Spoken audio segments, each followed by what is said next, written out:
Hello दोस्तों, आप सभी का स्वागत है मेरे YouTube चैनल पे।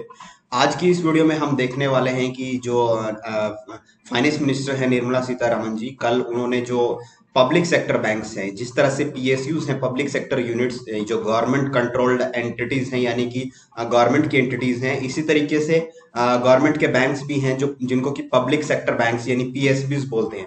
उनके जो सीईओज हैं उनके साथ कल उनकी मीटिंग थी और इसमें उन्होंने जो बैंक एम्प्लॉयज हैं उनके लिए कुछ अनाउंसमेंट या ये कहें कि कुछ जो चीजें पहले ही एग्री हो चुकी थी उन चीजों को उन्होंने फाइनली एक तरह से फाइनली उनको अप्रूवल दे दिया है। तो इसमें जो दो मेन चीजें हैं जो सामने जो गवर्नमेंट एम्प्लॉयज के लिए बहुत अच्छी लग रही हैं, वो जो सामने आई हैं, उसमें से सबसे पहली जो चीज है वो है फैमिली पेंशन। फैमिली पेंशन क्या होती है कि अगर कोई गवर्नमेंट बैंक यानी पब्लिक सेक्टर बैंक में कोई एम्प्लॉय है, अगर उसकी डेथ हो जाती है तो उसकी फैमिली को एक पेंशन मिलती है। जो ये पेंशन थी, इस पे पहले एक मैक्सिमम ये एक अमाउंट मिल सकती थी, उस पे कैप किया हुआ था कि ये इतनी ही मिल सकती है मैक्सिमम। तो इसकी जो मैक्सिमम अमाउंट थी पहले वो थी 9,284 रुपए थी, जिसको कि गवर्नमेंट ने अब बढ़ा के 30% of the last drawn salary कर दिया। मतलब जिस टाइम उस इंप्लॉइज की डेथ हुई उस टाइम उसकी लास्ट सैलरी देखी जाएगी कितनी थी, और उसका 30% अमाउंट जो है वो उसकी फैमिली को वो पेंशन मिलती रहेगी। एक पहली चीज तो ये जिसके कारण जिससे क्या होगा कि ये जो फैमिली पेंशन है, ऐसा माना जा रहा है कि ये 35,000 तक भी मिल सकती है, एज हाई एज 35,000 तक भी ये मिल सकती है। तो एक चीज तो ये जो इस मीटिंग में सामने आई, और जो दूसरी चीज है वो है एनपीएस कंट्रीब्यूशन। आपको जैसे पता होगा कि पीएफ अब नहीं मिलता है सेंट्रल गवर्नमेंट एम्प्लॉयज के केस में और बैंक्स एम्प्लॉयज के केस में, उसको हटा दिया गया था पीएफ को। पीएफ और पेंशन दोनों को मर्ज करके एक नई चीज लेके आई गई थी, एनपीएस यानी नेशनल पेंशन स्कीम, जिसको न्यू पेंशन स्कीम भी बोलते हैं। तो इसमें क्या था, इसमें ये था कि जैसे जो सेंट्रल गवर्नमेंट एम्प्लॉयज हैं, जो सेंट्रल गवर्नमेंट, उन वहां पे ये चीज पहले से ही लागू है कि जो एम्प्लॉय का कंट्रीब्यूशन है वो 10% रहेगा, और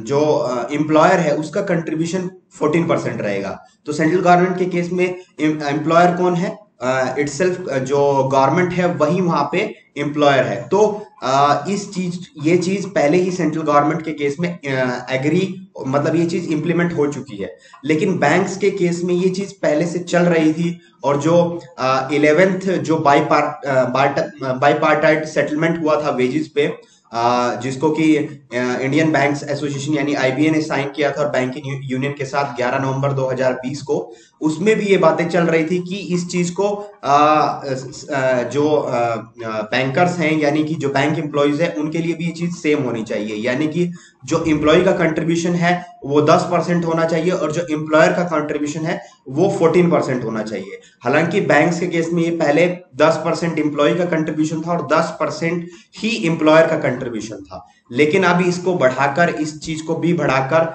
एम्प्लॉय का कंट्रीब्यूशन 10% ही रहेगा और एम्प्लॉयर का कंट्रीब्यूशन 14% हो जाएगा, जो कि एक बहुत अच्छी चीज है। क्योंकि अगर एम्प्लॉय का कंट्रीब्यूशन बढ़ता है तो ये फाइनली जब लास्ट में ये चीज जब रिटायरमेंट के टाइम पे ये एक अच्छा खासा फंड क्रिएट हो जाएगा। तो पीएफ अभी बैंक के केस में और सेंट्रल गवर्नमेंट के एम्प्लॉयज के केस में नहीं है, लेकिन पीएसयूज के केस में पीएफ है, पेंशन भी है, दोनों चीजें अलग अलग से हैं। लेकिन बैंक्स के केस में सिर्फ जो है वो एनपीएस ही है, एनपीएस में ही आपका कंट्रीब्यूशन है, वहीं से पीएफ मिलना है और वहीं से पेंशन भी मिलनी है। तो इसको गवर्नमेंट ने इंक्रीज कर दिया है, एक बहुत अच्छी न्यूज है। तो यही था इस वीडियो में। इसके अलावा अगर आपको कुछ और जानना है तो आप कमेंट बॉक्स में जान सकते हैं। Thank you.